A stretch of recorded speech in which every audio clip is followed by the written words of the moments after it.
बिस्मिल्लाहिर्रहमानिर्रहीम।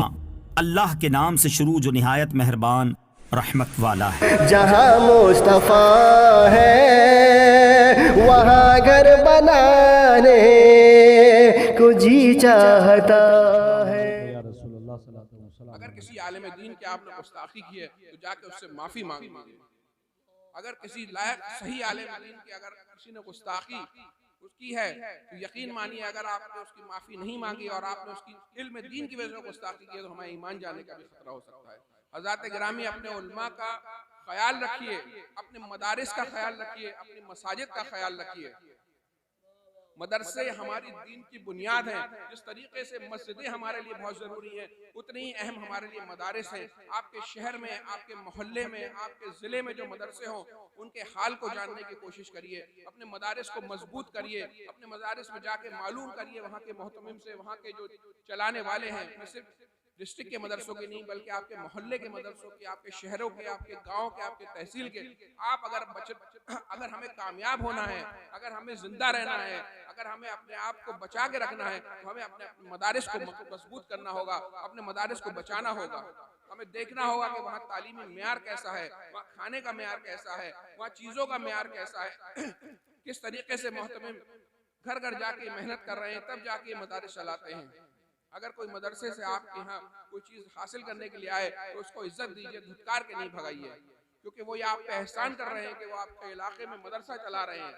यकीन मानिए अगर दीन नहीं है तो हम भी नहीं है। जब तक सिर्फ हम जब तक मौजूद हैं जब तक दीन मौजूद है। और जिन ममालिक से या रसूल अल्लाह जिंदाबाद जिंदाबाद।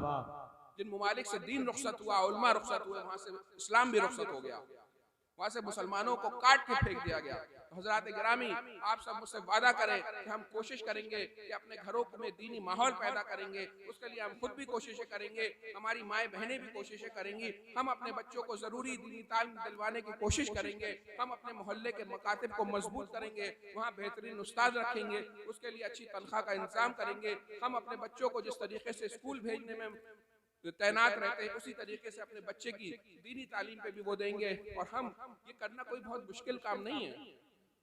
हमें जो बच्चे दिन में स्कूल जाते हैं उनके लिए शाम को डिप्लोमा तैयार करने होंगे।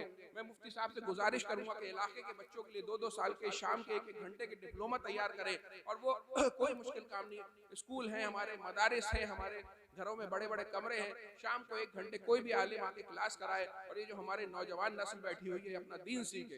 मैं आपसे पूरी गुफ्तगू इसी बात पे कर रहा हूँ कि अपने दीन को मजबूत करने की कोशिश कीजिए। और मैं अपने नौजवानों को बताना चाहता हूँ कि जो अपने बदन में जब ताकत महसूस करते हैं तो सोचते हैं कि अपने माँ बाप से जोर से बात करने की कोशिश करते हैं, बहुत अकड़ के चलते हैं। हर इंसान को ज़ईफ होना है, इंसान को बूढ़ा होना है। मैं अलग अलग जगहों पे जाता हूँ, मैंने घरों में ऐसे ऐसे लोग देखे हैं जो 4-4 से कोमा में पड़े हुए हैं, जो 4-4 साल से बेडों पे हिल नहीं पा रहे हैं। तो अपने माँ और बाप से तमीज से बात करें। उनसे बात करने से पहले सोच समझ के गुफ्तगू करें। कहीं ऐसा ना हो कि जवानी के जोश में हम अपने माँ और बाप का दिल दुखा बैठे, हम अपने ऊपर अजाब को दावत दे दें। हजरत गिरामी अभी हजरत मेरे वालिद का जिक्र कर रहे थे। मेरी दादी की तबीयत खराब रहा करती थी उस जमाने में और मेरे वालिद को काबे शरीफ के अंदर दाखिले की दावत आई। काबे शरीफ के अंदर बहुत कम लोग होते हैं दुनिया में जिन्हें ये दावत आती है कि काबे शरीफ के अंदर दाखिल। लेकिन दादी की तबीयत खराब थी, लेकिन अब्बा के अलावा और 3 भाई भी घर में माशाल्लाह मौजूद थे जो दादी का ख्याल रख सकते थे। और 1 हफ्ते के लिए वो उम्रे पे जाकर और काबे शरीफ के अंदर दाखिला पा सकते थे। लेकिन उन्होंने कहा कि नहीं, मेरे ऊपर सबसे अहम मेरी माँ की खिदमत है, ये मुझे काबे शरीफ के अंदर दाखिल होने से बेहतर है। तो जो लोग बरकाती हैं उनको मैं बरकाती पैगाम देता हूँ। ये अपने वालिद हजरत अमीन मिल्लत का, जिनका अभी राजौरी का किस्सा हजरत बता रहे थे, मैं भी राजौरी के सफर में गया हुआ था। और यकीन मानिए जम्मू से राजौरी जाने का जो रास्ता है वो निहायत ही तकलीफ दे है, क्योंकि जगह जगह रोड टूटी हुई है। अभी मैं यही नजमी भाई से जिक्र करते आ रहा था, हजरत भी शायद वहीं गुजरे, वहां से गुजरे तो हजरत वहां का किस्सा बता रहे थे। तो ये है माँ का अदब, जिसका मैं आपको लाइव एग्जाम्पल अपने वाले से दे रहा हूँ।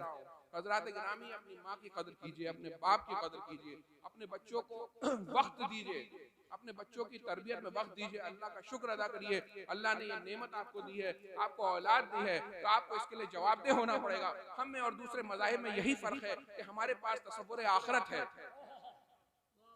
हम कोई भी काम अपनी मर्जी से नहीं कर सकते हैं। ये जो जिंदगी हमें मिली है, ये जो सांसें हमें मिली हैं, ये जो दौलत हमें मिली है, ये जो हाथ मिला है, ये पाँव मिला है, ये हमें बंगले मिले हैं, ये घर मिले हैं, इन सब के लिए हमें जवाब देना है। हम इसके मालिक नहीं हैं, ये सिर्फ अमानत है अल्लाह की तरफ से।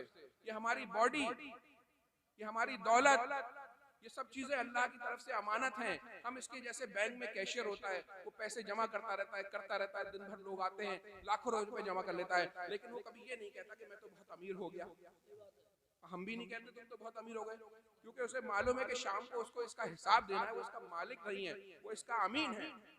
उसमें कुछ कमी हो जाएगी तो उसे अपनी तनख्वाह से लौटाना पड़ेगा। तो हजरात गिरामी, ये जो हमारे बदन में कुव्वत है, ये जो हमारे आज़ा हैं, ये जो हमारी दौलत है, ये जो हमारा इल्म है, ये जो हमारे घर हैं, ये मकाने हैं, ये दुकानें हैं, ये शोहरत है, ये सब अल्लाह रब्बुल इज्जत का दिया हुआ अमानत है, जिसके लिए हमें एक दिन जवाबदेह होना है।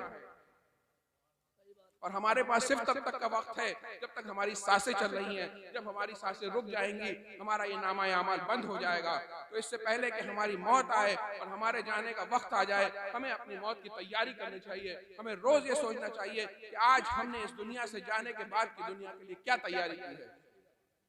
ये जो तसव्वुर आखिरत है, ये हमारे यहाँ जो तसव्वुर आखिरत है, हमें हर चीज के लिए जवाब देना होगा। हमें अल्लाह के दरबार में पेश होना होगा।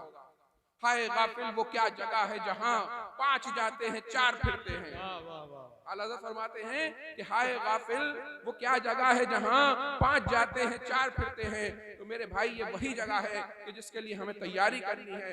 वहाँ हमारे साथ न हमारा माल काम आएगा, न हमारे रिश्तेदार काम आएंगे, न हमारी दौलत काम आएगी। कोई भी कफन में जेब लेकर नहीं गया है। यही वजह थी कि अरब के वो लोग अल्लाह के रसूल सल्लल्लाहु ताला अलैहि वसल्लम को अमीन और सादिक तो कहते थे, लेकिन उनकी रिसालत को मानने को तैयार नहीं थे। जबकि वो तो 360 खुदाओं को मान रहे थे, वो एक और खुदा को मानने में उन्हें क्या परेशानी थी। लेकिन परेशानी ये थी कि इस्लाम उनके बातिल सिस्टम को चैलेंज करता है। वो अपनी मर्जी से दुनिया को चलाना चाहते थे, लेकिन वो जानते हैं कि अगर हम अल्लाह के रसूल को मानेंगे, अल्लाह को मानेंगे, तो हमें जवाबदेह होना पड़ेगा। हमें आखिरत के तसव्वुर को भी एक्सेप्ट करना पड़ेगा। हम जो अपनी मर्जी से हर चीज कर लेते हैं वो नहीं होगी, बल्कि हर चीज में जिसने ये दुनिया बनाई है, जिसकी हर चीज अमानत है, उसने जिस तरीके से इस दुनिया में जिस चीज को इस्तेमाल करने का तरीका बता दिया, हमें वैसे ही करना होगा। तो हजरात गिरामी, मैं आपको एक बार फिर मुबारकबाद देता हूँ कि आप इस जलसे मिलाद रसूल पाक में शरीक हुए। अल्लाह ताला आपकी इस हाजिरी को इन उलमा इकराम के सदक़े में कबूल फरमाए। अपने बच्चों को बेहतरीन दीनी तरबियत देने की कोशिश करिए, अपने घरों में दीनी माहौल बनाइए, लेडीज के लिए भी मुस्तकिल प्रोग्राम्स ऑर्गेनाइज करिए और अल्लाह का शुक्र अदा करिए। बहुत बहुत शुक्रिया। जज़ाकल्लाह। अस्सलामु अलैकुम व रहमतुल्लाहि व बरकातहू।